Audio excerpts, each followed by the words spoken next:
Olá pessoal, bom dia, boa tarde, boa noite. Estou aqui trazendo novamente mais um pouco de reflexões do livro Quem Me Roubou de Mim, do Padre Fábio de Mello. E eu acredito que está sendo uma experiência muito rica para mim. E espero que esteja sendo para você também, meu amigo, do Facebook e das redes sociais, essas reflexões. Pensar é sempre muito bom, é sempre positivo. E refletir é mais do que pensar. Refletir é como uma analogia daquele que pega uma fruta e espreme ela até o finalzinho. E pensar é a arte natural da nossa intelectualidade. Pensar, como diz Augusto Cury, é algo extremamente comum. E não pensar é algo impossível. Por quê? Porque está dentro da nossa natureza, está dentro daquilo que é automático. Mas refletir é sempre muito bom, principalmente quando a gente extrai dessa reflexão algo que possa nos fazer crescer, engrandecer. E tem uma história muito legal aqui, na página 29 do livro Quem Me Roubou de Mim, do Padre Fábio de Mello, que é uma história comum a muitas pessoas, em especial comum a muitas mulheres, que são muitas vezes vítimas de relacionamentos. No passado era mais comum, tinha casamentos arranjados, até crianças, até meninas de 11, 12 anos, a gente sabe fatos históricos de que até menor que isso, 10 anos, eram submetidas a relacionamentos impostos pela sociedade, pela família. E aqui conta uma história muito interessante de uma libanesa, ainda criança, ainda muito jovem. Diz assim: os pais já estavam mortos, veio ao encontro de um tio aqui no Brasil. A idade era pouca, a solidão era muita. Chegou e tinha já arranjado um casamento para ela. Tinham arranjado um casamento para ela. Não soube se opor, não sabia se opor. Estava frágil demais para travar um embate. Casou-se na primeira semana que pisou em nossas terras. Resumindo um pouco essa história, este homem era um homem bruto, um homem machista, um homem de pouco afago, de poucos carinhos, e ela sofreu bastante durante a vida. Passou pela sua infância, entrou na adolescência e entrou na vida adulta de uma forma extremamente grosseira, extremamente prematura.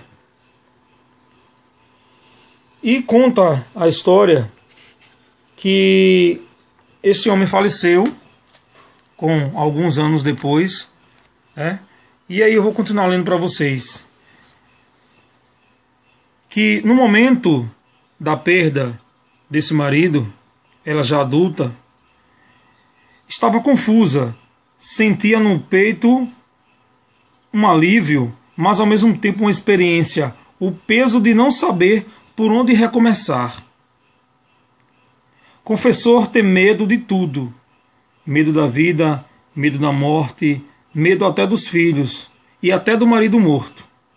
Suas noites de sono eram poucas, vivia constantemente ansiosa, como se o agressor ainda estivesse próximo de si.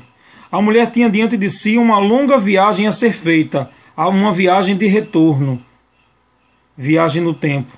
Ela precisava retornar ao momento em que permitiu que um homem recém-chegado tomasse posse da sua vida.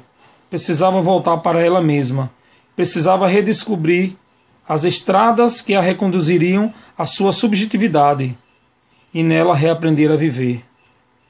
Eu considero esse capítulo que conta a história dessa jovem parecido com aquela realidade de um pássaro que ele fica tanto tempo dentro da gaiola que ele desaprende a voar, mesmo sendo sua essência voar, porque Deus nos fez para sermos livres.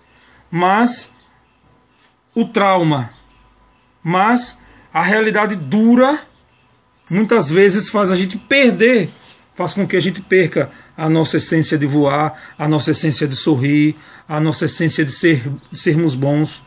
E às vezes há aqueles que passam pelas realidades da vida e ainda conseguem reaprender a voar. E na história do livro, essa jovem tem muita dificuldade, essa senhora já, claro, depois que perde esse marido, tem uma dificuldade muito grande. Continua o livro aqui em algumas citações que eu grifei. Quando nos relacionamentos o outro se hospeda em nós, a regra pode ser positiva ou não. Tudo depende da forma como o outro acessou nossa alma. Aquela mulher albergava em si a memória de um homem cruel. O deletério produzido pelos longos anos de submissão retirou dela a possibilidade de abrir as janelas da alma, para que uma nova luz banhasse o calabouço das suas lembranças. A mulher não sabia definir assim, mas a sua história é um clássico caso de sequestro de subjetividade, essa espécie de roubo da alma, esse absurdo que costuma morar ao nosso lado ou dentro de nós. Como disse, esse livro Quem Me Roubou de Mim, ele nos faz sempre em cada capítulo, quase que em cada linha, pensar realmente sobre a definição da palavra relacionamento, a definição da palavra amor. Muitas vezes achamos que estamos amando alguém ou estamos sendo amados e, na verdade, com o tempo a gente aprende, as pessoas aprendem que, na verdade, não era amor, era posse, era um sentimento de dominação. Quando o amor nos eleva, quando o amor nos empurra para frente, quando o amor nos faz construir uma realidade nova, esse amor, podemos dizer assim, é o amor construidor, é o amor que traz frutos. Mas muita gente hoje, eu digo isso fazendo uma constatação clara, muita gente hoje acha que vive um amor e, na verdade, está vivendo uma escravidão. Está vivendo momentos de extremo desintegrar-se de si mesmo, destruir a sua personalidade. Muitos relacionamentos destroem. E todo relacionamento que destrói, ao meu ver, não é amor. É qualquer outra coisa. Não é amor. Então a gente termina mais aqui contando essa história. Uma história que eu conto para vocês, que está aqui de uma forma resumida, de uma forma reflexiva, do livro Quem Me Roubou de Mim. Então, até a próxima reflexão. Espero que vocês estejam gostando, então, desses momentos que eu estou amando poder fazer isso com vocês, tá? Deus abençoe e nos guarde.